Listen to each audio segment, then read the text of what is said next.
Quê hương tôi chính con sông bên Cửu Long, dân quê tôi sống quanh năm bên ruộng đồng.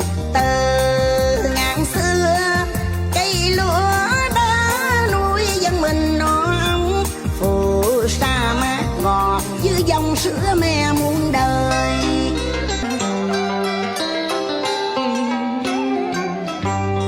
Ngô ngô ghê hương vị của quê nhà, đã nếm một lần thì lòng luôn